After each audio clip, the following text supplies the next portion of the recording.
Hi ಎಲ್ರಿಗೂ ನಮಸ್ಕಾರ. ನೀವು ನೋಡ್ತಾ ಇದ್ದೀರಾ Arctic info Kannada YouTube channel. ಇವತ್ತಿನ ಒಂದು ವಿಡಿಯೋದಲ್ಲಿ ನೀವು YONO S B I app ಅಲ್ಲಿ ನಿಮ್ಮ S B I bank account statement ನ ಯಾವ ರೀತಿಯಾಗಿ ತೆಗಿಬಹುದು ಅಂತ ತಿಳಿಸ್ಕೊಡ್ತಾ ಇದ್ದೀನಿ. ನಿಮಗೆ ಬೇಕಾದ ರೀತಿಯಲ್ಲಿ ನೀವು ನಿಮ್ಮ S B I bank account ನ ಸ್ಟೇಟ್ಮೆಂಟ್ ಅನ್ನ ಈ ಒಂದು ಆಪ್ ನಲ್ಲಿ ತೆಗಿಬಹುದು. ಲಾಸ್ಟ್ 6 months ಆಗಿರ್ಬೋದು, 3 months ಆಗಿರ್ಬೋದು. ಹಾಗೆ ನೀವು ಡೇಟ್ ಅನ್ನ ಕಸ್ಟಮ್ ಮಾಡಿಕೊಂಡು ಯಾವ ಡೇಟ್ ಇಂದ ಯಾವ ಡೇಟ್ಗೆ ಬೇಕು ಅಂತಾನು ಕೂಡ ಈ ಒಂದು ಆಪ್ ನ ಮುಖಾಂತರ ಸ್ಟೇಟ್ಮೆಂಟ್ ನ ಈಸಿಯಾಗಿ ತೆಗಿಬಹುದು. ನಿಮ್ಮ ಹತ್ರ YONO S B I app ಇಲ್ಲ ಅಂದ್ರೆ ಆ ಒಂದು ವಿಡಿಯೋ ನೋಡಿ ರಿಜಿಸ್ಟ್ರೇಷನ್ ನ ಕಂಪ್ಲೀಟ್ ಮಾಡಿ, ನಂತರ ಈ ಒಂದು ವಿಡಿಯೋ ಮುಖಾಂತರ ನೀವು ಸ್ಟೇಟ್ಮೆಂಟ್ ನ ಈಸಿಯಾಗಿ ತೆಗಿಬಹುದು. ಹಾಗಿದ್ರೆ ಬನ್ನಿ ಇವತ್ತಿನ ಒಂದು ವಿಡಿಯೋ ಶುರು ಮಾಡೋಣ.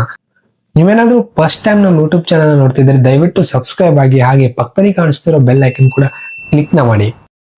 ಮೊದಲಿಗೆ ನೀವು YONO S B I app ಅನ್ನು ಓಪನ್ ಮಾಡ್ಕೊಳ್ಳಿ. ಓಪನ್ ಮಾಡ್ಕೊಂಡ ತಕ್ಷಣ ನಿಮ್ಗೆ ಈ ರೀತಿ ಒಂದು ಇಂಟರ್ಫೇಸ್ ಬರುವಂತದ್ದು. ಅಲ್ಲಿ ನೋಡಬಹುದು ಟ್ರಾನ್ಸಾಕ್ಷನ್ ಅಂತ ಆಪ್ಷನ್ ಇದೆ ನೋಡಬಹುದು. ಅದರ ಮೇಲೆ ಕ್ಲಿಕ್ ನ ಮಾಡಿದ್ರೆ ನಿಮ್ಮ ಅಕೌಂಟ್ ಡೀಟೇಲ್ಸ್ ಎಲ್ಲ ಬರುತ್ತೆ, ನಿಮ್ಮ ಕ್ರೆಡಿಟ್ ಡೆಬಿಟ್ ಎಲ್ಲ ಬರುತ್ತೆ ಸ್ಟೇಟ್ಮೆಂಟ್ ತರ ನೋಡಬಹುದು ಅಲ್ಲಿ. ಹಾಗೆ ಅಲ್ಲಿ ಮೇಲ್ಗಡೆ ನಿಮ್ಮ ಅಕೌಂಟ್ ಡೀಟೇಲ್ಸ್ ಕೂಡ ಇರುವಂತದ್ದು. ನಂತರ ನೀವು ಸ್ಟೇಟ್ಮೆಂಟ್ ನ ತೆಗೆಯಲು ಅಲ್ಲಿ ರಿಕ್ವೆಸ್ಟ್ ಸ್ಟೇಟ್ಮೆಂಟ್ ಅಂತ ಆಪ್ಷನ್ ಇದೆ, ಅದರ ಮೇಲೆ ಕ್ಲಿಕ್ ನ ಮಾಡಿ.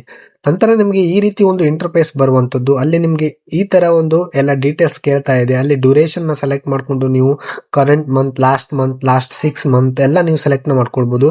ಹಾಗೆ ಲಾಸ್ಟ್ ಫೈನಾನ್ಷಿಯಲ್ ಇಯರ್ದು ಕೂಡ ಸ್ಟೇಟ್ಮೆಂಟ್ ಸಿಗುತ್ತೆ. ನಂತರ ಕಸ್ಟಮ್ ಡೇಟ್ ಮೇಲೆ ಕ್ಲಿಕ್ ನ ಮಾಡಿದ್ರೆ ನಿಮ್ಗೆ ಎಲ್ಲಿಂದ ಎಲ್ಲಿವರೆಗೆ ನಿಮ್ಗೆ ಸ್ಟೇಟ್ಮೆಂಟ್ ಬೇಕು, ಯಾವ ತಿಂಗಳದ್ ಬೇಕು, ಯಾವ ಡೇಟ್ ಬೇಕು ಎಲ್ಲ ನೀವು ಕಸ್ಟಮ್ ಮಾಡ್ಕೊಳ್ಬಹುದು. ನಿಮ್ಗೆ ಒಂದು ವಾರದ್ದು ಕೂಡ ಒಂದು ತಿಂಗಳದ್ದು ಕೂಡ ಸೆಲೆಕ್ಟ್ ನ ಮಾಡ್ಕೊಳ್ಬಹುದು.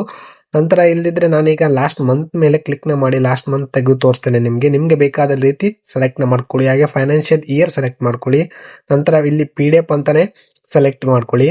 ನಂತರ ನಿಮ್ಗೆ ಅಲ್ಲಿ ಆಪ್ಷನ್ ನೋಡಬಹುದು, ಇನ್ಕ್ಲೂಡ್ ಆಲ್ ಅಕೌಂಟ್ ಸಮರಿ ಅಂತ ಬರ್ತಾ ಇದೆ, ಹಾಗೆ ಇನ್ಕ್ಲೂಡ್ ನಾಮಿನಿ ಡೀಟೇಲ್ಸ್ ಅಂತ ಬರ್ತಾ ಇದೆ. ನಿಮ್ಗೆ ಏನಾದ್ರು ನಿಮ್ಮ ಅಕೌಂಟ್ ಡೀಟೇಲ್ಸ್ ಎಲ್ಲ ಬೇಕಿದ್ರೆ ಅದನ್ನ ನೀವು ಸೆಲೆಕ್ಟ್ ನ ಮಾಡ್ಕೊಳ್ಳಿ, ನಾಮಿನಿ ಡೀಟೇಲ್ಸ್ ಬೇಡ. ನಂತರ ನಿಮ್ಗೆ ಇಲ್ಲಿ ಇಮೇಲ್ ಹಾಗೆ ಡೌನ್ಲೋಡ್ ಅಂತ ಆಪ್ಷನ್ ಬರ್ತಾ ಇದೆ. ನೀವಲ್ಲಿ ಇಮೇಲ್ ಬೇಕಿದ್ರೆ ಇಮೇಲ್ ಸೆಲೆಕ್ಟ್ ಮಾಡಿ, ನಿಮ್ಮ ಮೇಲ್ಗೆ ಬರುತ್ತೆ. ನಿಮ್ಮ ಮೇಲ್ ಲಿಂಕ್ ಇದ್ರೆ ಮಾತ್ರ ಬರುತ್ತೆ, ಇಲ್ದಿದ್ರೆ ನೀವು ಡೌನ್ಲೋಡ್ ಆಪ್ಷನ್ ಮೇಲೆ ಕ್ಲಿಕ್ ನ ಮಾಡಿದ್ರೆ ನಿಮ್ಗೆ ಇನ್ಸ್ಟಂಟ್ ಡೌನ್ಲೋಡ್ ಆಗುವಂತದ್ದು. ಡೌನ್ಲೋಡ್ ಮೇಲೆ ಕ್ಲಿಕ್ ನ ಮಾಡ್ಕೊಳ್ತಾ ಇದ್ದೇನೆ ನಾನು. ನೋಡಬಹುದು ಸ್ವಲ್ಪ ಟೈಮ್ ಹಿಡಿಯುತ್ತೆ ಲೋಡಿಂಗ್ ಆಗಲಿಕ್ಕೆ. ನಂತರ ನೋಡಬಹುದು ಸಕ್ಸಸ್ಫುಲ್ ಆಗಿ ಡೌನ್ಲೋಡ್ ಆಗುತ್ತೆ. ಹಾಗೆ ನಿಮ್ಗೆ ಅಲ್ಲಿ ಡನ್ ಕ್ಲಿಕ್ ಮಾಡಿದ್ರೆ ನಿಮ್ಗೆ ಇಲ್ಲಿ ಪಾಸ್ವರ್ಡ್ ಕೇಳ್ತಾ ಇದೆ. ಇದು ಇಂಪಾರ್ಟೆಂಟ್ ಆಗಿರುತ್ತೆ, ಕೆಲವರಿಗೆ ಪಾಸ್ವರ್ಡ್ ಗೊತ್ತಿರಲ್ಲ. ಅಲ್ಲಿ ನೋಡಬಹುದು ಪಾಸ್ವರ್ಡ್ ಲಾಜಿಕ್ ಅಂತ ಇದೆ, ಅದರ ಮೇಲೆ ಕ್ಲಿಕ್ ನ ಮಾಡಿದ್ರೆ ನಿಮ್ಗೆ ತೋರಿಸುತ್ತೆ last 5 digit of your register mobile number, ಹಾಗೆ ನಿಮ್ಮ ಡೇಟ್ ಆಫ್ ಬರ್ತ್ ಮಿಕ್ಸ್ ಇರಬೇಕು. ನಿಮ್ಗೆ ಬ್ಯಾಂಕ್ ಅಕೌಂಟ್ ಗೆ ಲಿಂಕ್ ಇರೋ ಮೊಬೈಲ್ ನಂಬರ್ ಲಾಸ್ಟ್ 5 ಸಂಖ್ಯೆ, ಹಾಗೆ ನಿಮ್ಮ ಡೇಟ್ ಆಫ್ ಬರ್ತ್ ಫಾರ್ಮೆಟ್ ಹಾಕಿದ್ರೆ ಆಯ್ತು, ನಿಮ್ಮ ಪಾಸ್ವರ್ಡ್ ರೆಡಿ ಆಗುತ್ತೆ. ನಂತರ ಡನ್ ಮೇಲೆ ಕ್ಲಿಕ್ ನ ಮಾಡಿ ನಿಮ್ಮ ಮೊಬೈಲ್ ಸಂಖ್ಯೆ ಹಾಗೆ ಡೇಟ್ ಆಫ್ ಬರ್ತ್ ಹಾಕಿ ಓಪನ್ ನ ಮಾಡ್ಕೊಳ್ಬಹುದು.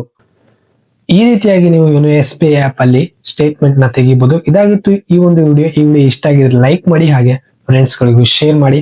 ಮುಂದಿನ ವಿಡಿಯೋದಲ್ಲಿ ಇದೇ ತರ ಇನ್ಫಾರ್ಮೇಟಿವ್ ವಿಡಿಯೋಗಾಗಿ ಕಾಯ್ತಾ ಇರಿ. ಧನ್ಯವಾದಗಳು.